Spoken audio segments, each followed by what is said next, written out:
Mr. Prime Minister, in your 1995 book, Fighting Terrorism, you said it's only a matter of time before the U.S. gets hit by radical Islam. You had talked about the World Trade Center and kamikazes. What is it you were able to see in the mid-1990s that so many analysts, like the leaders in the West, couldn't see? I think the West fundamentally misunderstood and still misunderstands the threat of radical Islam. It is a fanatic, messianic ideology that seeks to have an apocalyptic battle for world supremacy with the West. It seeks to correct what it sees, its disciples see as an accident of history where the West has risen and Islam had declined. And the correction is supposed to be done by the resurrection of an Islamic empire and the acquisition of nuclear weapons and the use of nuclear weapons, if necessary, to obliterate Islam's enemies and to subjugate the rest. This is a pathological ideology, much like Nazism was. And it poses a threat, in my judgment, in many ways bigger than Nazism, because Hitler embarked on a world conflict and then sought to achieve nuclear weapons, whereas the leading radical Islamic regime, Iran, is seeking to first acquire nuclear weapons and then embark on a world conflict. And that is what is not yet understood in the West, and certainly if it's understood, it's not acted upon. The president of Iran has an apocalyptic theory that it will be a couple of years until the end of the world. In your view, how is that driving Iranian foreign policy? Because that's not something that Western analysts are talking much about. I think the world changes once Iran acquires nuclear weapons. With this fanatic regime, it's almost akin to the Branch Davidians under David Koresh acquiring nuclear weapons. You know, it's one thing if you have a crazy sect stuck up in some commune in Oregon or in a ranch in Waco, Texas. But when the wacko from Waco gets nuclear weapons and he wants to obliterate the United States and its allies, then you start worrying. And that's what is happening in Iran. You think that these people are normal. You think that Iran would conform to the conceptions of deterrence and careful calculation of cost and benefit. But in fact, it is part of that stream of radical Islam, in this case Shiite stream. But you've already seen what the Sunni stream does, which is to smash into buildings in Manhattan with collective suicide, to smash into the Pentagon with collective suicide. And there's no reason to believe that the militant Shiites, once they have atomic weapons, will not be suicidal. They say openly that they intend to remove Israel, the first position of the West. We're the little Satan.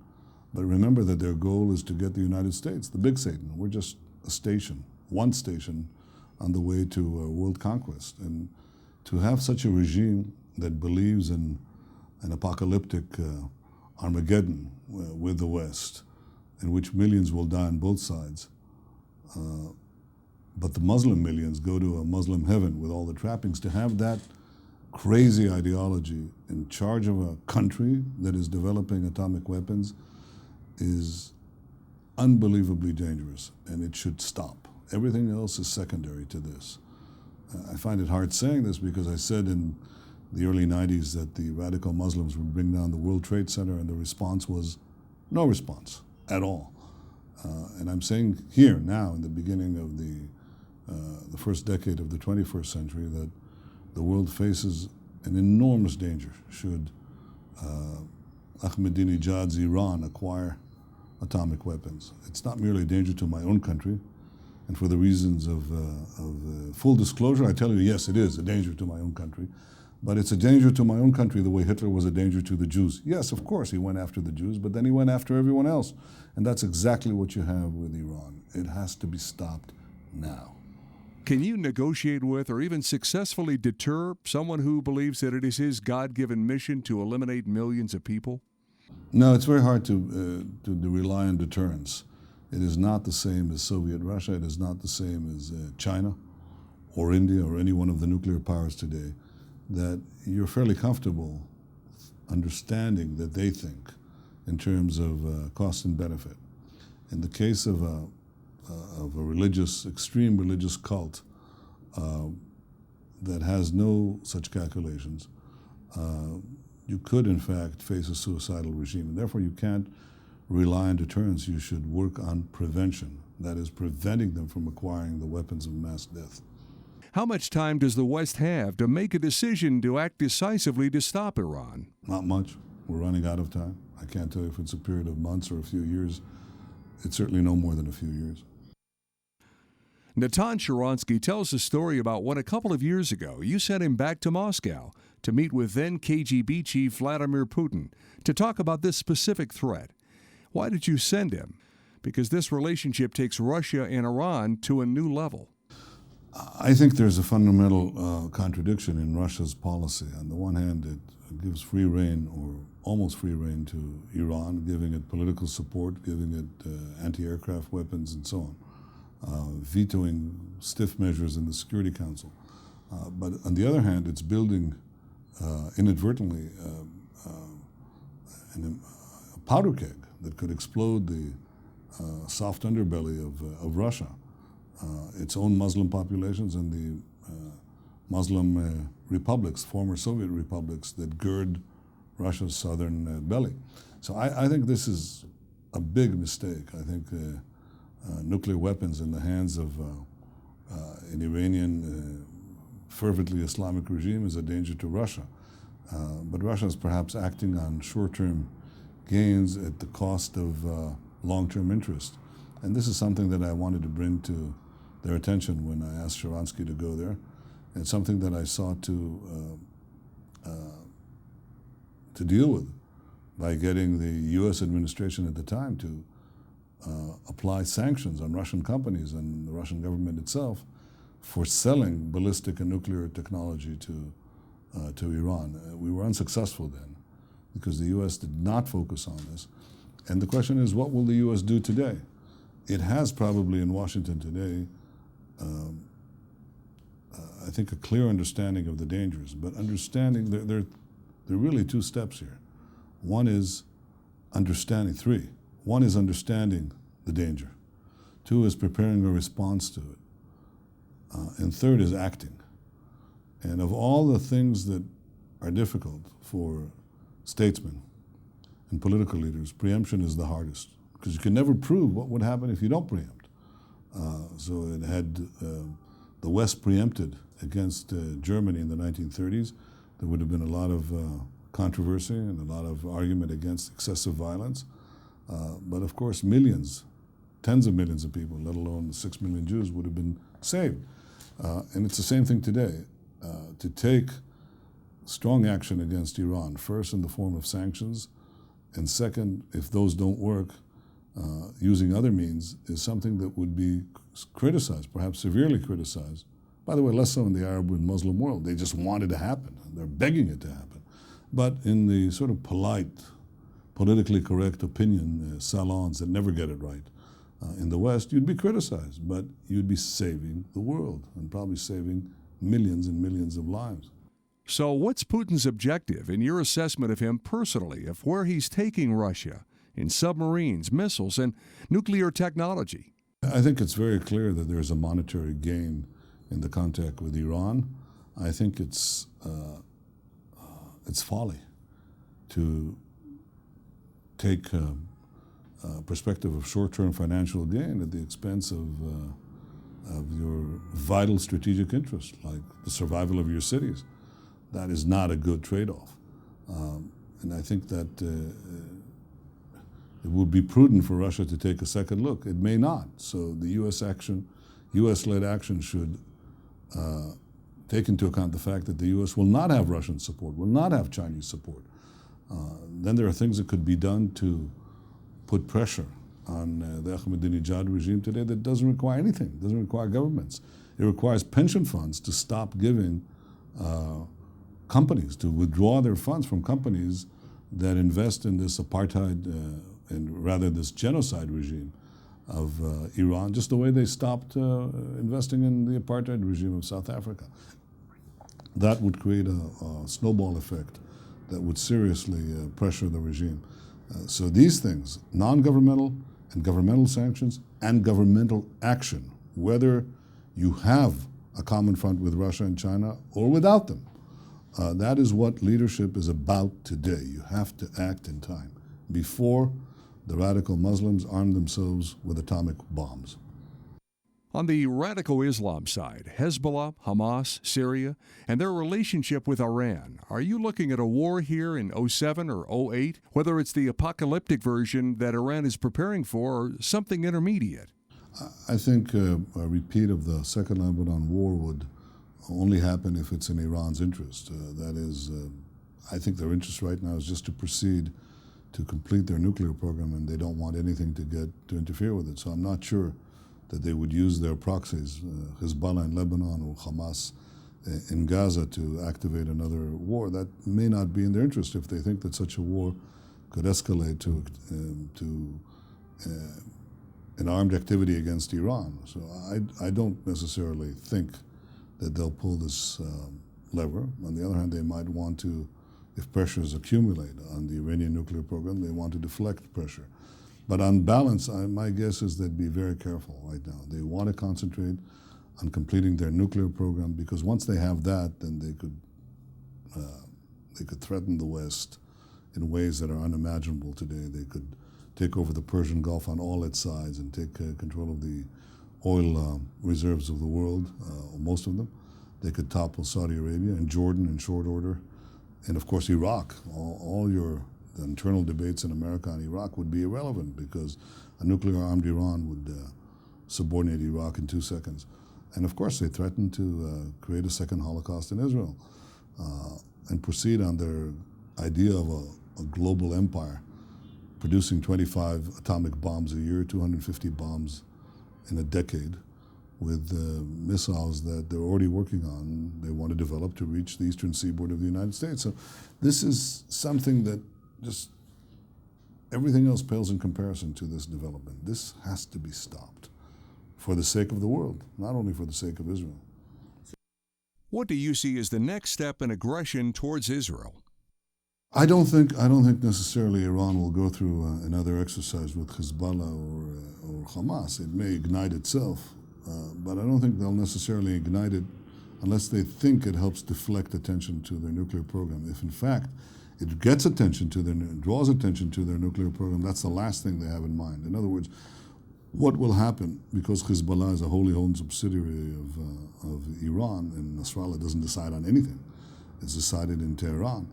Whether or not they'll inflame the area is really dependent on Iran's goals. Right now, its goal is to turn Lebanon into a second Iran.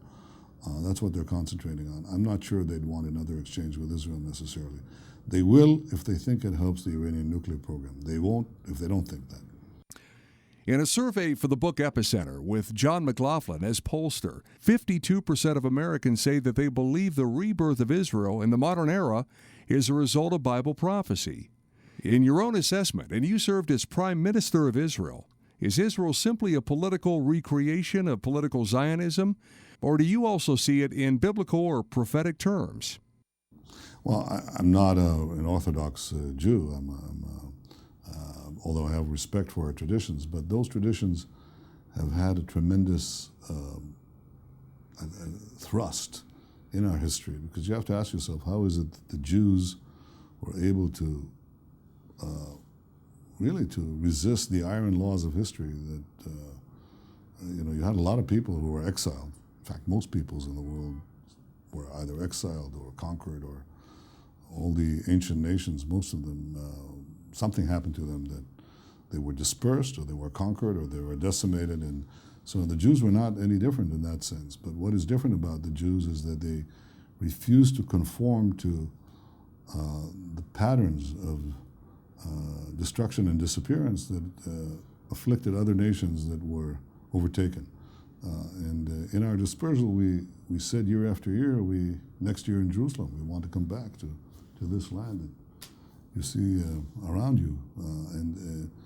And it's defying these laws of history with the faith and purpose that we had that enabled us to get back here. So obviously you can't just discount it and say, well, it's just a blanket political process. It has enormous reservoirs of faith and hope that would not have made it possible without it. The rebirth of Israel is deeply embedded in our traditions. It said that the Jewish people, the Jewish exiles, will come back and rebuild their land, their ancestral homeland here in Israel, and create an independent life. And that weaves together both religious and secular traditions in ways that probably are not found anywhere else in the world or in any other people. That's why it's such a powerful story. It's like a parable. This is why the rebirth or the establishment of America was premised on the story of the people of Israel, and this is why the United States, this new America, was called the city on the hill. Well, the city on the hill is, if you look outside the window, you see those hills. That city is Jerusalem, and this is the fundamental belief that we can create a new life, really, for an old people in our old new land, as Herzl called it. This is a very powerful theme that obviously resonated from the Jewish people to many, many others. There is hope, there is redemption for mankind. And if the Jews can make it, then anybody else can. Shiites have a radical end times theology. Evangelical Christians have an end times theology, as do Jews. But there are huge differences. I would be careful to make the analogy between the Judeo-Christian traditions and prophecies and the radical Islamic traditions for two reasons. One, the radical Islamists have a very violent tradition. In other words, it's not something that will happen, but it will happen by destruction that we effect. That is, we, the radical Muslims, should unsheath our swords and embark on a great jihad of fire and blood, first against non-believing Arabs, and then against Muslims, and then against everyone else. That is not present in the evolution of Judeo-Christian theological thinking. Secondly, it's the immediacy of the idea of an end of days, so to speak. At least in the Jewish tradition, this is something that you strive for. It may not necessarily happen in our time, but it is a day in which people will do what? What will they do? They won't take their swords and cut off other people's heads. In fact, they'll take their swords and turn them into plows. So it's the exact opposite. It's neither immediate. It is something to strive, and it's a vision of peace, not a vision of apocalyptic war. And that these are two traditions which are very different, and I would be very, very careful in equating the two because they're not the same. In any case, the impact of Jewish messianic thinking was benign. That is, it was merely the idea that the dispersed Jews would come back and purchase empty lots in a wasteland that was here. What you see around you was basically sand and bog and desert. There's nothing, and we basically built it up and never sought to make war with anyone, including not on the many Arabs who went into this country as a result of the Jewish rebirth. We accepted them too. It's they who didn't accept us, having immigrated, many of them, into this country as a result of the Jewish restoration. So it's basically a benign conception of rebirth and redemption, as opposed to a very warlike cult of blood that seeks to destroy. It's construction versus destruction. It's peace versus war. It's beating your swords into plowshares as opposed to beating your plowshares into swords. And it's a very, very different conception. You describe the moment we're in as similar to 1938 in terms of the threats we face.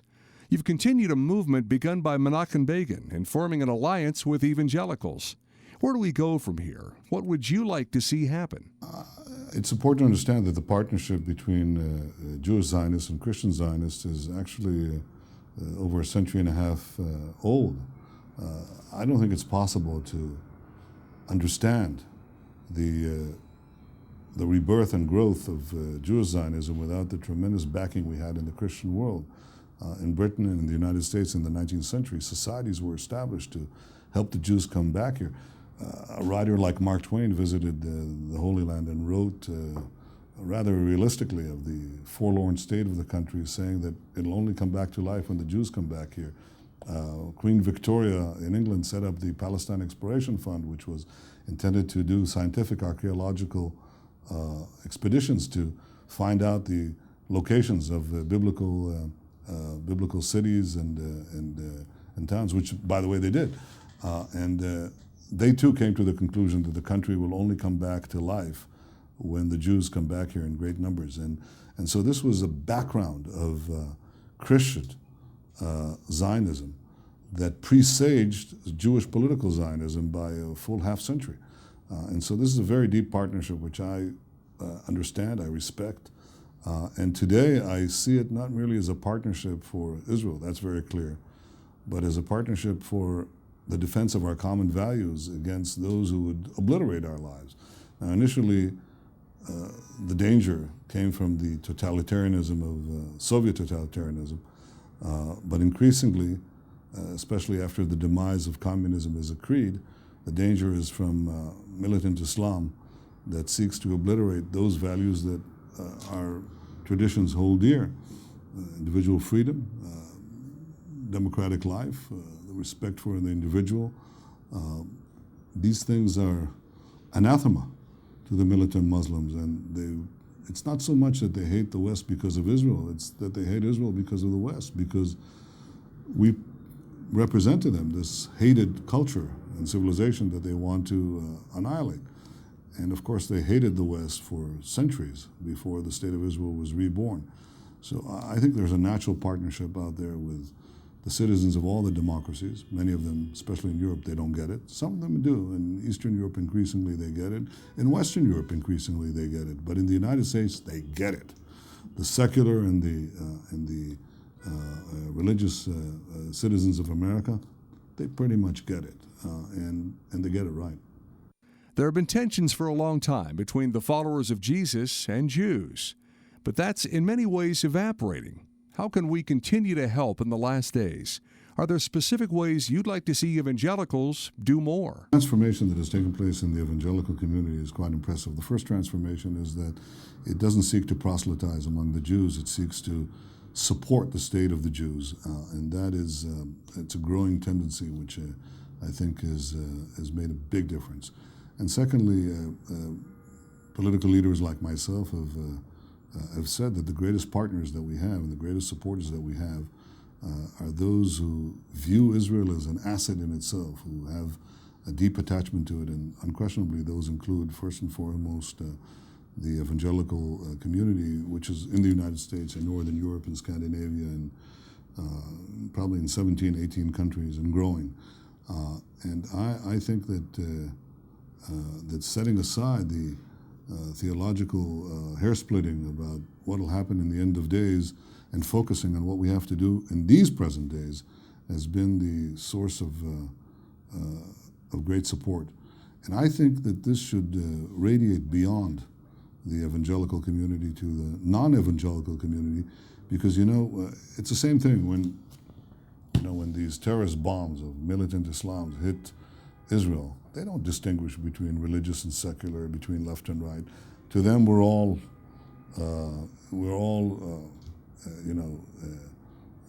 marked for death. And the same thing is true in America. They don't really care when they slammed into the World Trade Center. They didn't really care who was there. For them, we were all marked for death. So for me, it would be important that this basic partnership today that you see between the evangelical community in the United States and Israel would turn into a broad partnership, which I think it is turning into, between Americans, period, and Israel, because we're in the same boat. We have the same goals and the same values, and we're threatened by the same enemies.